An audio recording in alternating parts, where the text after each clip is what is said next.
ఈ శాఖలో ఉన్న వివిధ అడ్వైజర్స్కి కూడా ఇదే వర్తిస్తుందని ఒక కొత్త పాలసీ తీసుకొస్తున్నామని 2023 మార్చిలో రాష్ట్ర ప్రభుత్వం గౌరవ హైకోర్టుకి నివేదిక అందించి ఆ రోజున వాళ్ళు చెప్పారు.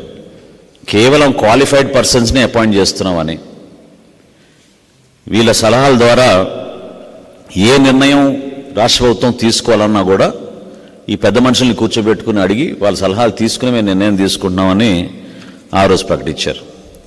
మరి ఇన్ని రోజుల నుంచి వీళ్ళకి జీతాలు, వీళ్ళందరికీ accommodation, vehicles, personal staff, telephone బిల్లులు, వీళ్ళు వాడుకోవడానికి మొబైల్ ఫోన్లు, ఇవన్నీ కూడా ప్రభుత్వం వాళ్ళకి అందిస్తూ ఉంటే ఒకరిద్దరు పాపం చాలా బాధతోటి ఈ విధంగా మనం ప్రభుత్వ డబ్బుని వృధా చేయకూడదు, మన సర్వీసెస్ దేనికి ఉపయోగించుకోవడం లేదు, ముఖ్యమంత్రిని కలవాలన్నా కలవలేకపోతున్నాం. ముఖ్యమంత్రి గారి సలహాదారులని నియమించుకోబడ్డ వ్యక్తులు కూడా కనీసం ముఖ్యమంత్రి గారిని కలవలేకపోతున్నారు. అందులో ప్రధానంగా అటువంటి కాన్షియస్ ఉన్న వాళ్ళు ఎవరైతే మనం కొంచెం విలువలతో కూడిన వ్యక్తులు ఉన్నారో ఒకరిద్దరు రాజీనామా కూడా చేసి వెళ్ళిపోయారు. అందులో సుభాష్ గర్గ్ గారు ఒకళ్ళు. సుభాష్ గర్గ్ గారు భారతదేశానికే ఫైనాన్స్ సెక్రటరీగా పనిచేశారు.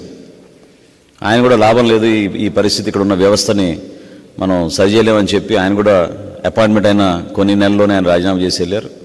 రామచంద్రమూర్తి గారు మీ అందరికీ సుపరిచితం పెద్దలు, ఆయన కూడా రాజీనామా చేసి వెళ్ళారు.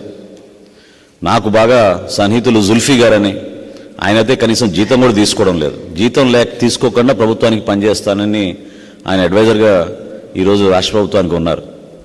సుమారు 80-90 అడ్వైజర్లకి ఇప్పుడు వరకు ఈ రాష్ట్ర ప్రభుత్వం వెచ్చించింది ఎంత అంటే అందరూ కూడా ఆశ్చర్యపోతారు. ఇప్పటి వరకు వాళ్ళు వెచ్చించింది సుమారు 700 కోట్ల రూపాయలు. 700 కోట్ల రూపాయలు వీళ్ళు ఖర్చు పెట్టారు. 680 కోట్లు టు బి స్పెసిఫిక్. ఈ 680 కోట్ల రూపాయల్లో ఒకే ఒక ప్రధానమైన సలహాదారులు ఎవరైతే రోజు ప్రెస్ కాన్ఫరెన్స్లు పెట్టి పార్టీ కార్యక్రమాల్లో చురుగ్గా పాల్గొంటూ ఉంటారో మన సజ్జల గారు, ఆయన ఖర్చే 140 కోట్ల రూపాయలు. అసలు ఈ రాష్ట్ర ప్రభుత్వానికి ఎటువంటి అడ్వైస్ ఇస్తున్నారు వీళ్ళు? వీళ్ళు ఇచ్చిన అడ్వైస్ ముఖ్యమంత్రి గారు తీసుకుంటున్నారా పరిగణలోకి? ఏ విధంగా అడ్వైస్ రేపటి రోజున పాలసీగా మారుతోంది? ఇప్పుడు నేను చూశాను, మీరు పత్రికల్లో భారీ ఎత్తున అడ్వర్టైజ్మెంట్లు వేసేశారు. విద్యాశాఖలో అద్భుతమైన మార్పులు వచ్చేస్తున్నాయి. ఐబీ తోటి ఒప్పందం, ఉన్న పాఠశాలల వ్యవస్థనే నువ్వు సరి చేసుకోలేక సిబిఎస్ఈనే మనం ఆ నామ్స్ మనం మీట్ కావని తెలిసి ఇప్పుడు కొత్తగా ఐబీ సిలబస్ తీసుకొస్తున్నాం, రాష్ట్ర ప్రజలకు అద్భుతంగా ఉపయోగపడుతున్నాం. ఏ సలహాదారు చెప్పాడు మరి ఈ మాట మీకు? 680 కోట్ల రూపాయలు వెచ్చించడం ఏంటి సలహాదారుల కోసం ఈ 5 సంవత్సరాల్లో? ఎంత నష్టం జరిగింది మన రాష్ట్ర ఖజానాకి? ఏ విధంగా మీరు పరిపాలనకు ఉపయోగపడ్డారు? ఈరోజు మేము ప్రధానంగా డిమాండ్ చేసేది ఏంటంటే, అనేక సందర్భాల్లో మేము ప్రెస్ కాన్ఫరెన్స్ పెట్టి వాస్తవాలు మీకు పూర్తి వివరాలు అందిస్తున్నప్పటికీ కూడా ప్రభుత్వం ఎందుకు దీన్ని సీరియస్గా తీసుకోవడం లేదు? అసలు మీరు వెళ్ళి వెతకండి ఈ రోజున ఎంతమంది అడ్వైజర్స్ ఉన్నారనేది. అసలు కనీసం ముఖ్యమంత్రి గారికి తెలుసా ఎవరున్నారు అడ్వైజర్స్ అని? నాకున్న సమాచారం కేవలం 2 ప్రతిరోజు ఆయనతో మాట్లాడుతూ ఉంటారు, మిగతా ఎవరు మాట్లాడరు. ముఖ్యమంత్రి గారికి కనీసం ఒక పత్రికా సమావేశం ఏర్పాటు చేసి మన చీఫ్ గెస్ట్గా కూర్చోబెట్టాం ముఖ్యమంత్రి గారిని. కనీసం పత్రికా సమావేశం ఏర్పాటు చేసి ముఖ్యమంత్రి గారు కనీసం ఎవరెవరు అడ్వైజర్లు ఉన్నారో చెప్పనండి ఆయన పేర్లు.